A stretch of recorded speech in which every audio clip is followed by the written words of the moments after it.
6 months లో కూడా market పెరగకపోతే ఒక పెద్ద గ్యాప్ వచ్చినట్లేనా? పెరగకపోతే అంటే కన్స్ట్రక్షన్ లో అప్పుడు రేట్లు దిగొచ్చే అవకాశం ఉందా? లేదండి. ఇప్పుడు బిల్డర్స్ ఎవరైతే కన్స్ట్రక్షన్ లో ఉన్నారో ఇప్పుడు జనం కూడా చూసుకుంటే కనుక అపార్ట్మెంట్లకు వెళ్ళే వాళ్ళు ఎవరైతే ఉన్నారో వాళ్ళ అప్రిషియేషన్ గురించి అయితే కొనరు. హౌస్ కొనుక్కుందాం అని చెప్పి వాళ్ళు 20 years లోన్ పెట్టుకుని ఎందుకు కొనుక్కుంటారంటే వాళ్ళకి ఇల్లు కావాలి, కొనుక్కుంటారు. అపార్ట్మెంట్లో అందుకే అప్రిషియేషన్ అనేది ఏ రియల్టర్ కూడా మీకు చెప్పరు. 100% ఎక్కువ అప్రిషియేషన్ వచ్చేస్తుంది అపార్ట్మెంట్ అనేది అని చెప్పి చెప్పరు అనమాట. అపార్ట్మెంట్ అనేది అప్రిషియేషన్ వస్తుంది లాంగ్ టర్మ్లో 78% అప్రిషియేషన్ వస్తుంది అపార్ట్మెంట్ అనేది లాంగ్ టర్మ్లో. ఓకే, ఇమీడియట్గా అప్రిషియేషన్లు వచ్చేవి ల్యాండ్సే ఎక్కువ ఉంటాయి ఇమీడియట్గా అప్రిషియేషన్స్ వచ్చేవి. ఎందుకంటే అక్కడ సడన్గా ఒక ప్రాజెక్ట్ వచ్చింది, ఒక రోడ్ వచ్చింది, వెంటనే రేట్ పెరుగుతుంది.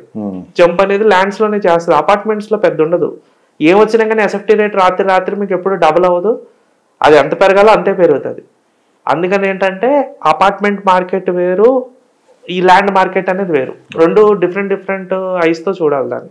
దీని వేరే కళ్ళతో చూడాలి, దాన్ని వేరే కళ్ళతో చూడాలి. సో మెట్రో ఫేజ్ 2 ఆ పనులకి మొదలైతే కాస్త కదలిక వచ్చే అవకాశం కూడా ఉంది రియల్ ఎస్టేట్ అని చెప్పి కూడా వినిపిస్తుంది. 200%. రూట్ మ్యాప్ కూడా దాదాపు క్లియర్ అయిపోయిందని చెప్పుకున్నారు. అంటే ఫస్ట్ పాత గవర్నమెంట్ తీసుకున్న రూట్ మ్యాప్ ఒకటైతే కొత్త గవర్నమెంట్ చేంజెస్ చేసింది.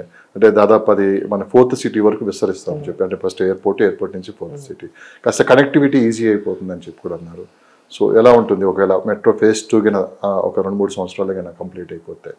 2-3 సంవత్సరాలు అయితే అవ్వదు, 5 years మినిమం 5 years పడుతుంది. ఏ లెక్కను చూసుకున్నా కానీ 5 years తర్వాత అయినా సరే ఇంకా 10 years తీసుకోండి, ఇది పెరిగే మార్కెటే కానీ కనిపిస్తుంది, తగ్గే మార్కెట్ అయితే కాదు, చాలా స్పష్టంగా కనపడుతుంది. ఒక పక్క 4th సిటీ, మరో పక్క మెట్రో విస్తరణ, దాంతోపాటు మనకి RRR, ఇవన్నీ చూసుకున్నామంటే మన వెస్ట్ మార్కెట్ అనేది ఒక పెద్ద మార్కెట్ లాగా అయితే కనిపిస్తుంది.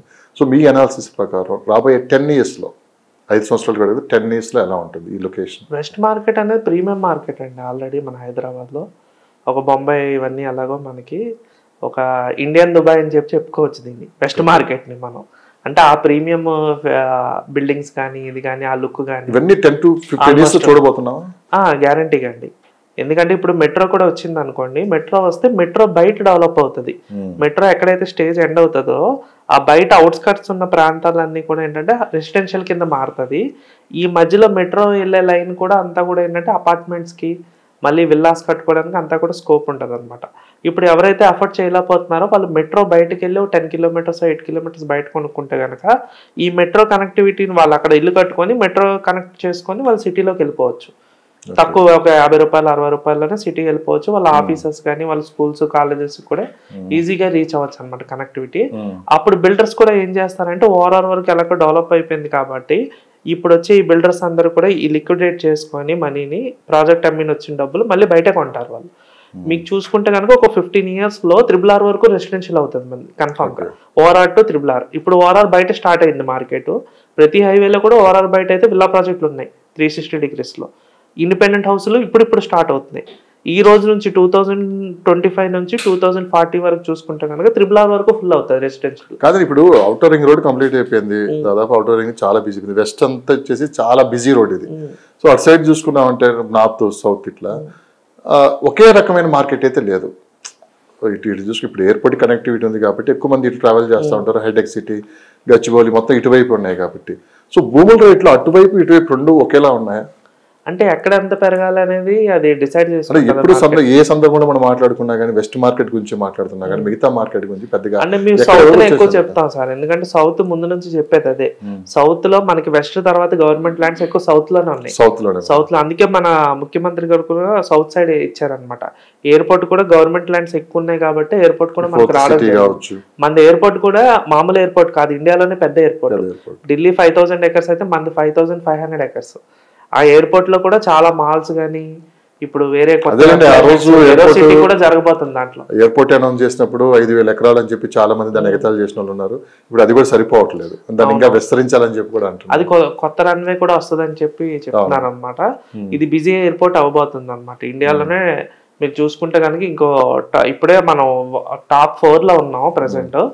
ఇండియాలో టాప్ 2 లోకి వెళ్ళబోతున్నాం 10 yearsలో. ఎందుకంటే ఇప్పుడు మనకి మెడికల్ టూరిజం కూడా వస్తుంది కదా.